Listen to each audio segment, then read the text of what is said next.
Kita awali dengan mengucapkan alhamdulillahirabbil alamin, bersyukur kita kepada Allah atas segala nikmat yang diberikan Allah kepada kita, terutama nikmat kekuatan iman, sehingga walaupun ada di antara Bapak Ibu mungkin yang sakit, yang lemah, tapi semua dikesampingkan dan hadir di masjid ini, inilah nikmat yang sangat luar biasa. Bersolawat kita kepada Rasulullah sallallahu alaihi wasallam dengan ucapan Allahumma sholli ala Muhammad wa ala alihi washabbihi wasallim. Semoga dengan banyak kita bersolawat kita mendapatkan syafaat di yaumil akhir kelak. Rasulullah sallallahu alaihi wasallam menyusu dengan Halimatus Sa'diyah itu lebih kurang 5 tahun. 5 tahun cuman menyusu. Tetapi Rasulullah tidak pernah melupakan ibu susuannya ini. Jadi di sini Rasulullah mengajarkan, jangan pernah lupakan jasa orang, walaupun orang hanya sebentar dengan kita. Padahal waktu itu Pak, sistemnya kan diupah susu itu Pak, diupah padahal, tapi Rasulullah tidak pernah melupakan kebaikan itu. Kebanyakan kalau kita ini anak-anak kita sekolah kemudian membayar dia, pasti kalau dimarahkan guru enak aja kita dimarahkannya, kan kita membayar di sekolah itu Pak. Tapi kalau Rasulullah mengajarkan walaupun berbayar tapi kebaikan itu tidak dilupakan. Buktinya apa Bu? Waktu Rasulullah menikah dengan Ummul Mukminin Khadijah, Halimah pernah datang bertamu, dan itu berarti sekitar hampir 20 tahun tidak berjumpa. Datang Halimah ke rumah, disambut oleh Rasulullah dengan hangat, diperkenalkannya dengan Khadijah, ini ibu susuanku. Jadi berceritalah Halimah ini bagaimana keadaan di kampung musim paceklik sekarang, agak payah hidup, tanaman susah. Melihat gelagat itu Bu, Rasulullah memandang kepada Khadijah. Begitu Rasulullah memandang kepada Ummul Mukminin Khadijah, Ummul Mukminin Khadijah langsung nyambung, kita harus bantu ibu susuan Rasulullah ini. Nah, sekali membantu itu Pak, hendaklah tanggung-tanggung Pak. Jadi dalam riwayat ini disebutkan diberikan kepada Halimah 10 ekor kambing yang gemuk-gemuk, 3 juta kali 10, 30 juta. Habis itu anak onta yang tegar-tegar, kalilah 23 juta. Setelah itu dikasih pula tunggangan yang sangat kuat untuk dikendarai di tengah padang pasir. Berarti totalnya bawah 100 juta sedikit lah Pak. Jadi yang mengamalkan ini sekarang Bu, yang membantu orang penuh-penuh itu tuh orang Cina Pak. Memang itu terbukti ya Bu ya. Rasulullah ini membantu itu, jadi orang tidak perlu minta bantu lagi setelah itu Pak. Karena dengan itu dia bisa hidup, bisa dia punya usaha.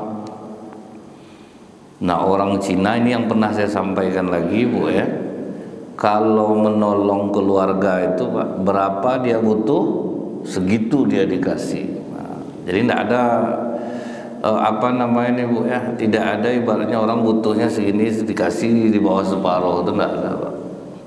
Jadi jangan iri kita kalau orang kita Cina itu kaya-kaya, karena mereka mengamalkan hadis Rasulullah. Kalau kita ini kadang menyumbang pencitraan yang penting Pak, sama keluarga pelit.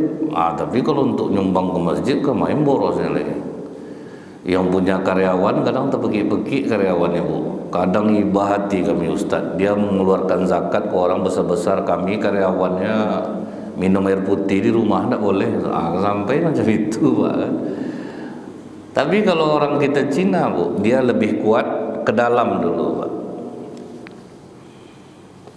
Keluarga minta bantu untuk buat usaha 2 miliar dikasih. 3 miliar dikasih. Gagal, datang lagi, minta bantu lagi, kasih lagi, gagal, datang minta bantu lagi, kasih lagi, baru habis. Jadi orang Cina itu membantu keluarga itu sampai 3 kali dan penuh-penuh.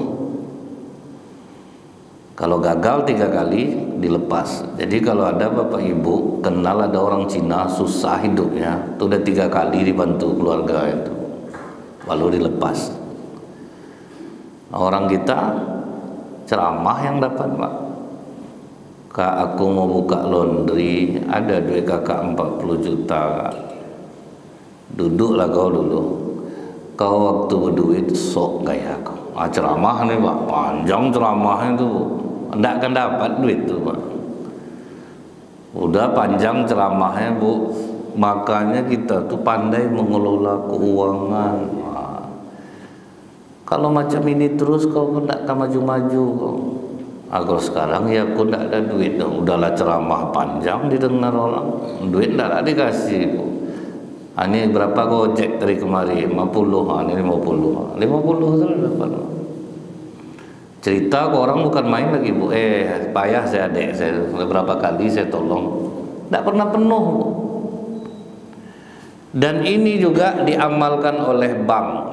Itu salah satu amalan bank apa Bu? Ada namanya dana taktis, dana kerja. Dana kerja itu pedagang, dia butuh duit berapa? 1 miliar. 1 miliar itu dikasih, tapi bukan untuk dihabiskan Pak. Berapa perlu pakai, nanti tutup balik. Berapa pakai, tutup balik. Justru kalau sempat bank memberikan di bawah kebutuhan dia, banknya kena Pak. Jadi kalau membantu itu ibaratnya penuh-penuh lah nolong tuh. Berapa orang butuh, segitu dibantu. Baru ini caranya Bu ya. Mana ada orang datang ke rumah famili, tamu dikasih 10 ekor kambing, banyak tuh. 10 ekor kambing. Sekarang ini itulah Pak ya, yang berjiwa-jiwa seperti ini justru kadang orang-orang yang kita anggap tidak tahu agama. Orang yang kuat-kuat agamanya, sholatnya bagus, belum tentu berani.